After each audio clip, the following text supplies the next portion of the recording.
अस्सलामु अलैकुम, welcome to our channel. तो आज की इस वीडियो के अंदर स्क्रीन पर नज़र आने वाले प्लॉट के हम मरले निकालना सीखेंगे कि किस तरह जो है वो आप इस तरह के प्लॉट का रकबा यानी इसके मरले निकाल सकते हैं।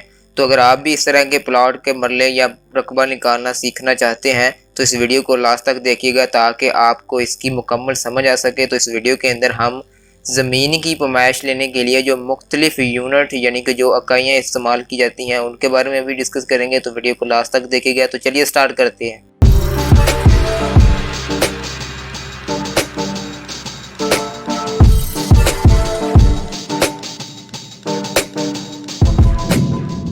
वेलकम बैक जी। तो इस वक्त आप स्क्रीन के ऊपर प्लाट जो है वो देख सकते हैं कि हमारा प्लाट जो है वो किस शेप का है। तो यहाँ पे उस प्लाट की जो मुख्तलिफ लंबाइयाँ हैं, मुख्तलिफ लेंथें जो हैं वो भी दे दी गई हैं। तो आप देख सकते हैं कि यहाँ पे जो हमारा फ्रंट है वो 20 फुट का है और उसके बाद जो है वो हमारे पास 15 फुट का हमारे पास जो है वो लेंथ आती है और उसके बाद जो है वो दूसरी लेंथें आ जाती हैं। तो यहाँ पे मुख्तलिफ लेंथें, मुख्तलिफ जो उसकी लंबाइयाँ हैं प्लाट की, वो आप इस वक्त स्क्रीन के ऊपर दिए गए प्लाट में देख सकते हैं। तो इसका रकबा मालूम करने के लिए या इसके मरले निकालने के लिए सबसे पहले आपने क्या करना है कि आपने इसको जो बेसिक शेप है, जो बुनियादी शक्लें हैं, यानी कि स्क्वायर हो गई, रेक्टेंगल हो गई, जिसको हम जो है वो मुरब्बा या मुस्ततील भी बोलते हैं, तो उसके अंदर आपने सबसे पहले इनको उसके अंदर जो है वो कन्वर्ट करना है। तो इस वक्त बाज़ार तो आपको ये शक्ल कोई भी शेप जो है वो मिलती हुई नज़र नहीं आ रही होगी, लेकिन अगर आप इसको डिवाइड कर लेते हैं, इसको आप तकसीम कर लेते हैं, तो आप देख सकते हैं कि यही जो हमारे पास प्लाट है इसको हम मुख्तलिफ जो हमारी बेसिक शेप है यानी कि स्क्वायर हो गई, रेक्टेंगल होगी, तो हम इस प्लाट को स्क्वायर या रेक्टेंगल के अंदर तब्दील कर सकते हैं। तो सबसे पहले आपने क्या करना है जी कि आप यहाँ पे इसकी जितनी भी लंबाइयाँ लिखी गई थी उनको आपने हटा देना है और सिंपली आपने जो प्लाट की जो बाउंड्रीज होगी उनको आपने देख लेना है। तो अगर आप प्लाट की बाउंड्रीज को देखें तो आप देख सकते हैं कि यहाँ हमें बाजार तौर पे तो कोई रेक्टेंगल नज़र नहीं आ रही, लेकिन अगर हम इसको डिवाइड कर लेंगे तो ये हमारे पास 3 रेक्टेंगल्स बन जाएंगी। तो इसको मैं क्या करता हूँ जी, यहाँ पे आपको रेड लाइन नज़र आ रही है तो मैंने इसको 2 जगह पे ऊपर डिवाइड कर लिया है। तो एक हमारा ऊपर वाला हो जाएगा, एक दरमियान वाला हो जाएगा और एक नीचे वाला हो जाएगा। तो जब हम इनको यहाँ पे जिस जगह पे मैंने रेड लाइन लगाई है, जहाँ से जब हम इसको डिवाइड करेंगे तो आप देख सकते हैं कि यहाँ पे मैंने एक ब्लैक लाइनें जो है वो लगा दी हैं।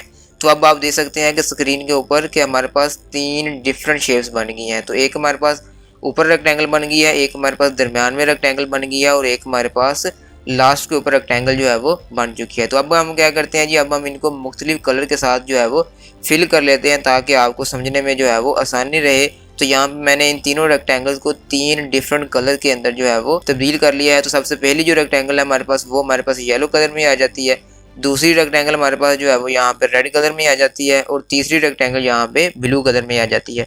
तो इस तरह आप देख सकते हैं कि यहाँ पे जो हमें प्लाट दिया गया था, जो कि स्टार्ट पे तो हमें कोई रेक्टेंगल नज़र नहीं आ रहा था, लेकिन जब हमने उसको डिवाइड किया है तो उसको हमने बेसिक 3 रेक्टेंगल्स के अंदर तकसीम कर लिया है। तो अब आप यहाँ से देख सकते हैं कि वही प्लाट अब हमारा 3 रेक्टेंगल्स के अंदर तब्दील हो गया है। तो यहाँ पे हम इनके नाम भी रख लेते हैं। तो सबसे ऊपर जो हमारे पास प्लाट के जो रेक्टेंगल बन रही है उसका हम नंबर 1 रख लेते हैं, रेड कलर वाली जो रेक्टेंगल है उसका हम नाम 2nd रख लेते हैं और जो ब्लू कलर वाली रेक्टेंगल है उसको हम 3rd रख लेते हैं। अब उसके बाद जब आपके पास 3 रेक्टेंगल मिल जाएंगी तो अब आपने क्या करना है कि आपने इन तीनों रेक्टेंगल्स का बारी बारी जो है वो एरिया यानी कि उसका रकबा निकालना है। तो रकबा निकालने के लिए आपके पास इनकी लेंथें जो हैं वो मालूम होनी चाहिए। तो वो लेंथें अब हम यहाँ पे निकाल लेते हैं। तो यहाँ पे जो हमारे पास येलो कलर में रेक्टेंगल थी उसके जो हमारे पास लंबाइयाँ बढ़ रही हैं तो वो यहाँ पे कुछ इस तरह से है कि उसकी लेंथ यानी कि उसकी लंबाई 20 फुट है और उसकी जो चौड़ाई है वो 15 फुट है।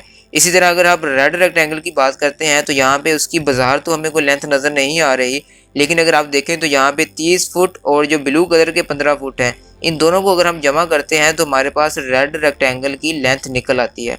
तो 30 को जब हम 15 के अंदर जमा करेंगे तो हमारे पास टोटल जो है वो 45 आ जाता है।